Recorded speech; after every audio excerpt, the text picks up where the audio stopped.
Assalamualaikum warahmatullahi wabarakatuh. Perkenalkan, nama saya Nur Aisyah, kelas C2, stambuk 092-2021-0050, jurusan Teknik Kimia, Fakultas Teknologi Industri, Universitas Muslim Indonesia. Nah, yang pertama yaitu apa itu kromatografi gas? Kromatografi gas merupakan metode yang dinamis untuk pemisahan dan deteksi senyawa-senyawa yang mudah menguap dalam suatu campuran. Kromatografi gas merupakan teknik instrumental yang dikenal pertama kali pada tahun 1950-an dan merupakan alat utama yang digunakan oleh laboratorium untuk melakukan analisis. Kromatografi gas dapat bersifat destruktif dan dapat bersifat non-destruktif tergantung pada detektor yang digunakan. Kromatografi gas yang juga dapat diotomatisasi untuk menganalisis sampel-sampel padat, cair, dan gas. Yang kedua yaitu prinsip kerja kromatografi gas. Pada umumnya memiliki prinsip kerja yang didasari dari pemisahan fisik senyawa organik pada suhu tertentu, di mana senyawa tersebut dibawa oleh suatu gas pembawa menuju kolam partisi. Poin selanjutnya yaitu fase gerak pada kromatografi gas, di mana yang pertama yaitu tidak reaktif, yang kedua yaitu murni, karena jika tidak murni akan berpengaruh pada detektor. Nah, yang ketiga yaitu dapat disimpan dalam tangki tekanan tinggi, biasanya merah untuk hidrogen dan abu-abu untuk nitrogen. Nah, yang keempat yaitu mengandung gas helium, nitrogen, dan hidrogen.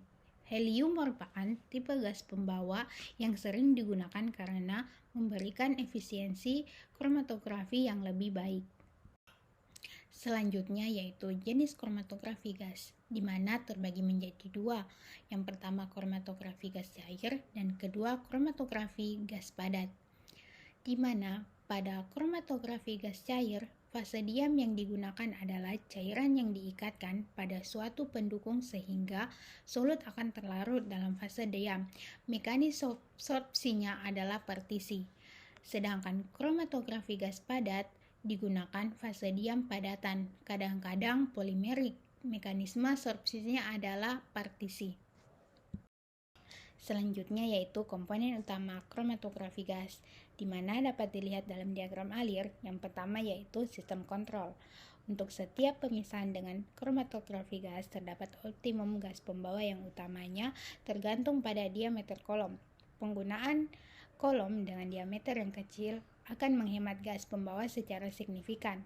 Kolom kopiler memakai kecepatan alir gas yang rendah, yakni antara 0,2 sampai 2 ml per menit. Pada tekanan tetap, kecepatan alir gas meningkat dengan meningkatnya suhu. Oleh karena itu, sistem kontrol ini akan mengendalikan dengan mikroprosesor yang dapat mengoreksi perubahan kecepatan alir gas pembawa yang disebabkan oleh suhu. Nah, kedua yaitu ruang suntik sampel.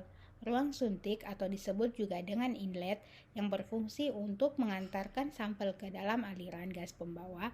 Sampel yang akan dikromatografi dimasukkan ke dalam ruang suntik melalui gerbang suntik yang biasanya berupa lubang yang ditutupi dengan septum atau pemisahan karet.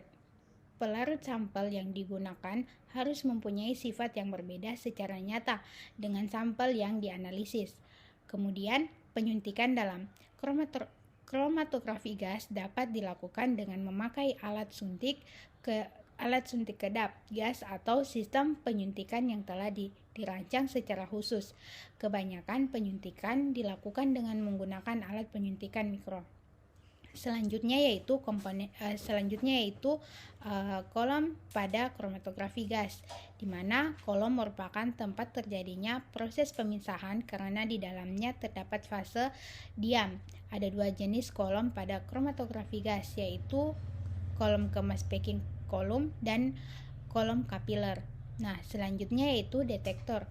Detektor merupakan perangkat yang diletakkan pada ujung kolom tempat keluar fase gerak atau gas pembawa yang membawa komponen hasil pemisahan. Kromatogram yang merupakan hasil pemisahan fisik komponen-komponen oleh Kromatografi gas disajikan oleh detektor sebagai deretan luas puncak terhadap waktu. Waktu tambat tertentu dalam kromatogram dapat digunakan sebagai data kualitatif, sedangkan luas puncak dalam kromatogram dapat dipakai sebagai data kuantitatif yang keduanya telah dikonfirmasikan dengan senyawa baku. Nah, yang terakhir yaitu komputer. Kromatografi gas modern menggunakan komputer yang dilengkapi dengan perangkat lunaknya atau software untuk digitalisasi signal detektor. Baik, sekian dari penjelasan saya tentang materi kromatografi gas. Lebih dan kurangnya mohon maaf. Wassalamualaikum warahmatullahi wabarakatuh.